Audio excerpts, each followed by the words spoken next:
Banking industry is starting to panic. Hey everybody, Scott Walters, welcome to the channel. If you're new, I want to thank you for coming. If you're returning, I want to thank you for your continued support. Before we get into today's red hot topic, I'm going to politely ask you to give the video a like, subscribe to the channel, leave me a comment below. I would love to hear from you. Please watch to the end for my final thought. Hit the bell icon so you're notified when new videos are released. It's very important to stay close to the channel in these very, very tricky times. All right, folks, welcome to the channel. It's always an honor and a privilege to be with you. I hope you're all doing great.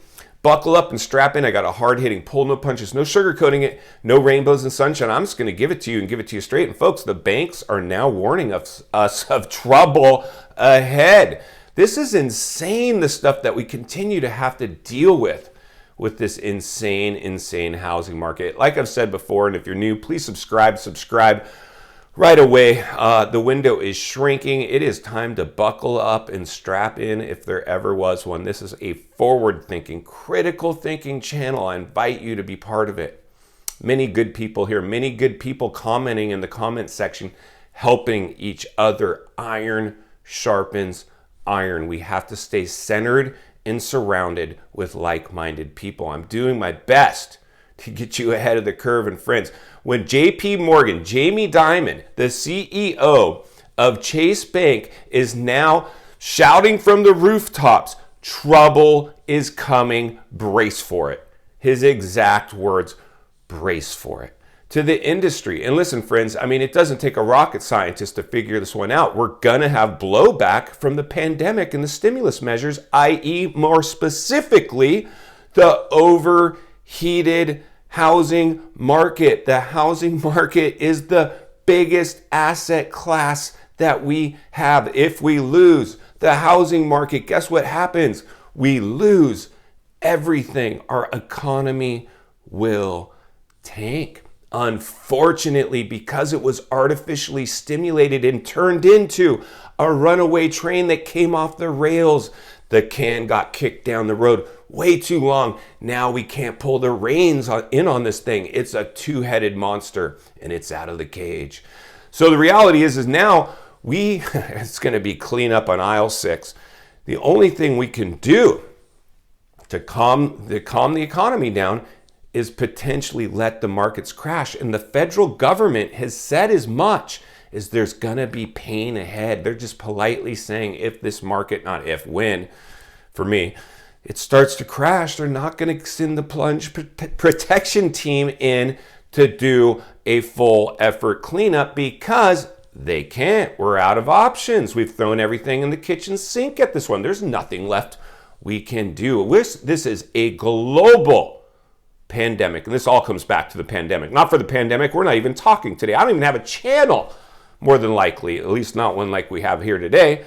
I'd be talking about rainbows and sunshine and home renovations and home staging and selling and buying, and which we'll get to moving forward. But the first thing we have to do is navigate through the biggest perfect storm that's ever surfaced in the real estate industry. And all the asset classes, they've been completely pumped up with funny money. What did you think was going to happen, that it would sustain itself forever? Many people did. I was that guy in the last bubble. Believed it. Because why? Herd mentality. I just believed what everybody else was believing. It is time to separate yourself from the pack. Hard stuff to talk about, right? Hard stuff. In fact, you got to be very careful about how you talk to people about this stuff because most people are clueless. I don't know about you. For me, I'm out doing my everyday work, travels, socializing, just being, doing my thing. And, we'll start talking about economics, might surface in the conversation. And of course, I have a bunch to say on this topic. And I can see people sometimes start to gloss over, like I'm losing them. And I'm like, okay, I get it.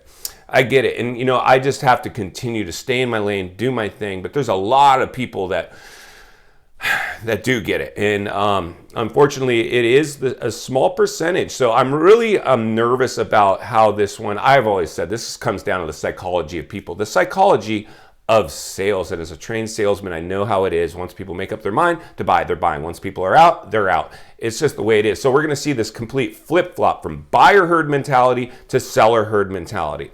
So the realities are, friends, this is my thoughts. We got to read between the lines and look between the cracks of the real estate industry, because the real estate industry is the tail in the tape. It will reveal everything we need to know moving forward with our economy, because like I said, when we lose the housing market, we will lose everything. In the '08 bubble, we lost the housing market, a recession followed. It was painful for many, many people. Foreclosures were a massive, massive issue. And I'm going to explain to you a little bit today, because I know I've read a lot of your comments and had a lot of emails and spoke with a lot of you. How can I get a list of foreclosures? We will talk about that, and it's not that difficult. So the realities are, friends, when the banks are now warning people to brace for problems, that means they're also bracing for foreclosures, because they are owners of massive amounts of mortgages. Massive amounts of mortgages. And let me just tell you, Chase owns a massive amount of mortgages, and what they're going to do is package up a bunch of these wobbly, at risk, maybe a month behind, maybe just whatever the case may be, and sell these loans off to other companies. They're going to sell your loan soon. If you have a mortgage with Chase, they're going to be selling it more than likely. They bundle these loans up and sell them off. There might be a couple good loans in there, but there's just more at-risk loans, and they sell these things off.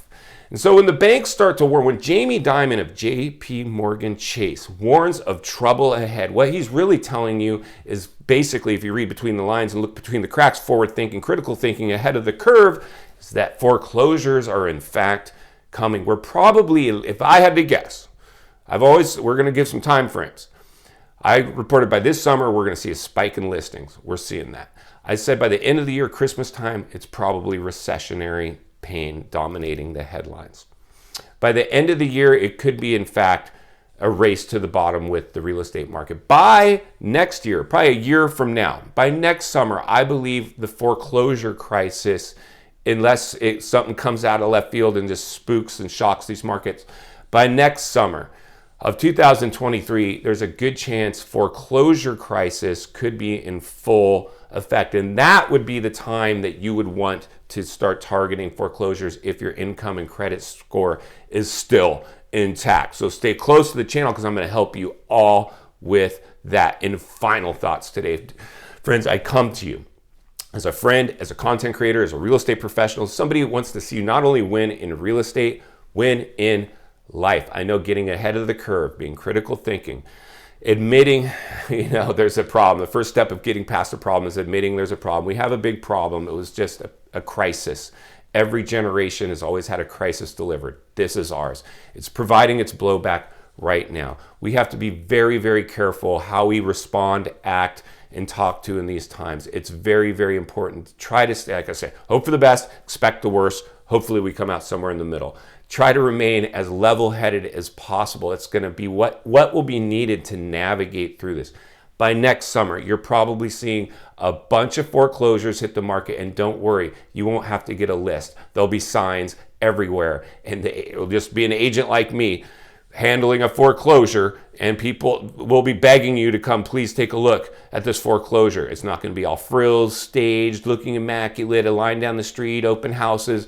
It will be distressed sales, people had to move out, lawn, everything's jacked up, but you have to look read between the lines and look between the cracks and not get into the FOMO factory that we've talked about. This is going to be a complete investor's mindset. I'm going to prepare all of you to navigate through that. So thank you for continuing to watch the show. If you appreciate the content, social media links are in the description of this video if you'd like to contact me there, along with links to other channels that have supported me that I think you might very much enjoy. If you're watching from your television set today, another video should be coming onto your screen shortly with an easy subscribe icon. I strongly urge you to use it. Please sign up for the WEBULL link using my link below. You're going to get 6 free stocks for just depositing 1 penny. Get into an ETF group stock. Don't become a day trader. Just open some stocks and forget about them.